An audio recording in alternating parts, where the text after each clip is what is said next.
अहम खबर इसलिए आपको रोक रहा हूं। स्वरा भास्कर ने तालिबान पर एक विवादित ट्वीट किया है।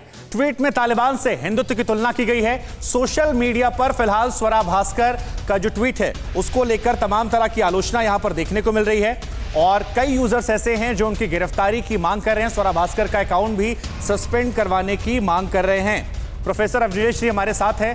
सर, जो ये हिंदुत्व को लेकर एक बना दिया गया, तालिबान से दूर दराज तक कहीं इसका मैच नहीं था और उसी तरह से कहा गया कि हिंदुत्व का आतंकवाद, ये जो ट्वीट आया, इस मानसिकता को आप कैसे देख रहे हैं और ऐसे लोग कैसे देख रहे हैं? मैं इसीलिए कह रहा हूं कि हिंदुस्तान में कुछ लोग हैं ना, मुनव्वर राणा, स्वरा भास्कर, उनको वो नजर नहीं आता जब अलीगढ़ में नारे लगे हिंदुत्व तेरी कब्र खुदेगी एएमयू के मैदानों में, उस पर उन्होंने कोई स्वरा भास्कर ने नहीं किया। स्वरा भास्कर ने बंगाल में जितने लोगों के साथ, जितनी महिलाओं के साथ बलात्कार हुआ उस पर कभी कोई नहीं आया। ये तो बात बड़ी साफ सी है।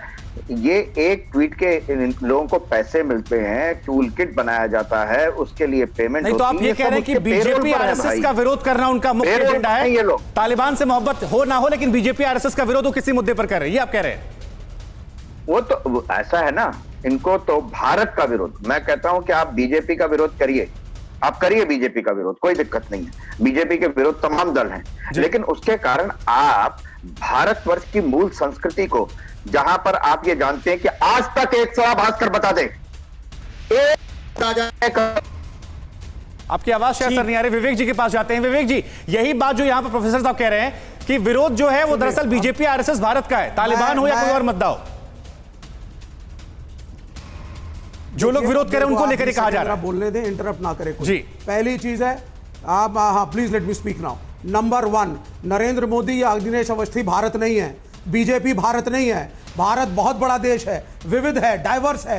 यूनिटी इन डाइवर्सिटी हम लोगों ने स्कूल की पुस्तकों में पढ़ी है। इनका कॉपीराइट नहीं है राष्ट्रवाद का, इनका हिंदू राष्ट्रवाद है, मेरा इंडियन राष्ट्रवाद है। यह हमारे राष्ट्रवाद में फर्क है।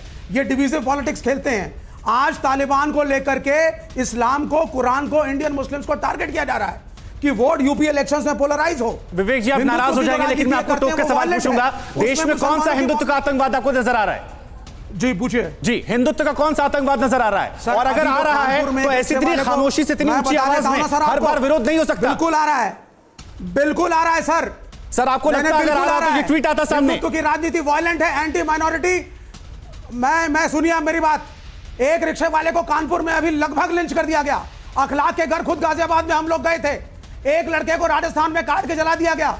हज हाउस बनने नहीं देंगे द्वारका में। नहीं तो विवेक श्रीवास्तव जी, इस लॉजिक से हिंदुत्व की तुलना चंद घटनाओं का आप जिक्र कर रहे हैं। पहले सर आप विवेक श्रीवास्तव जी, आप सुनिए पहले। नहीं, हिंदुत्व को तालिबान से मिला देंगे, फिर वायलेंट आइडियोलॉजी है। इन घटनाओं के आधार पर तालिबान से मिला देंगे? नहीं, देखिए सुनिए, और कोई एग्जाम्पल नहीं मिला आपको? हिंदुत्व इसलिए क्योंकि हम नहीं, आप सुने, अगर आप एक धर्म विशेष को लेकर के कट्टरपंथ को प्रीच करेंगे और कहेंगे कि कॉन्स्टिट्यूशन ही सेकुलर नहीं है, कहेंगे कि 1947 में देश, अरे भाई, जिन घटनाओं का आप जिक्र कर रहे हैं, उन घटनाओं को लेकर खबरें चली हैं, उन पर बहस भी हुई है, आपने अपनी बात भी रखी है, लेकिन तालिबान से मिला देंगे क्या? बिल्कुल क्या आधार है इसका? नहीं, क्योंकि ये बीजेपी एक वायलेंट हिंदू। विवेक जी, लॉजिक आपके पास भी नहीं है, लॉजिक आपके पास भी नहीं है, क्योंकि उन घटनाओं के आधार पर तालिबान से तुलना नहीं की जा सकती, बिल्कुल नहीं जायज है। आप उनसे जाकर के पूछिए जिनके घरों में मॉब लिंचिंग हुई है, उन घरों में जाकर के पूछिए जहां मॉब लिंचिंग हुई है, तो बताएंगे आपको तालिबान क्या होता है। आपकी पार्टी को लेकर तमाम आरोप लग रहे हैं, बेहतर होगा आप जवाब दें। कहा जा रहा है कि देखिए, हिंदुत्व की तुलना यहां तालिबान से की जा रही है। रिएक्शन आप दीजिए।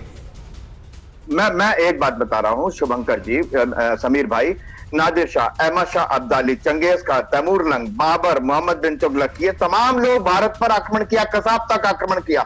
एक हिंदू राजा का नाम बता दें जिसने धर्म के नाम पर या अदरवाइज कहीं पर किसी भी विदेशी धरती पर जाकर के आक्रमण करके उसकी जमीन या उसका सोना, हीरे जवाहरात, वहां की संपत्ति लूटी हो। एक उदाहरण बता दीजिए। अगर एक उदाहरण भी बताएंगे तो मुझे बताइए आप।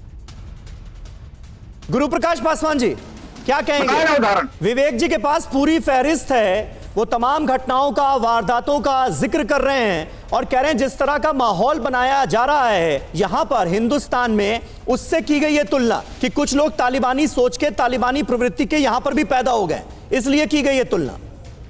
देखिए, हिंदुत्व को जो नहीं समझता है वही इतनी सती और हल्की बातें कर सकता है। उनके कुछ राजनीतिक मजबूरियां हैं, हम जानते हैं, लेकिन इनको ये बात पचती नहीं है कि हिंदुत्व के नाम पे इस देश का दलित, इस देश का पिछड़ा वर्ग जो है वो शासन प्रशासन में आए। इनकी कम्युनिस्ट माइंडसेट, एलिटिस्ट माइंडसेट है, अपर कास्ट माइंडसेट है, और ये सबके विरोध में इसी प्रकार खड़े होते हैं। इनको ये बात पच नहीं रही है कि आज देश में ओबीसी, एससी, एसटी ये समाज आगे बढ़कर के शासन प्रशासन में आ रहा है, और विवेक श्रीवास्तव और कम्युनिस्ट पार्टी ऑफ इंडिया को ये बात पच नहीं रही है। इसीलिए पानी पी पी करके हिंदुत्व की आलोचना करते हैं, हिंदुत्व को गाली देते हैं।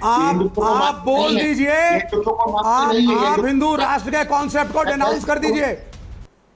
आप हिंदू राष्ट्र के कॉन्सेप्ट को डिनाउंस कर दीजिए और देश के सेकुलर कॉन्स्टिट्यूशन को अपहोल्ड करिए अभी टीवी पर।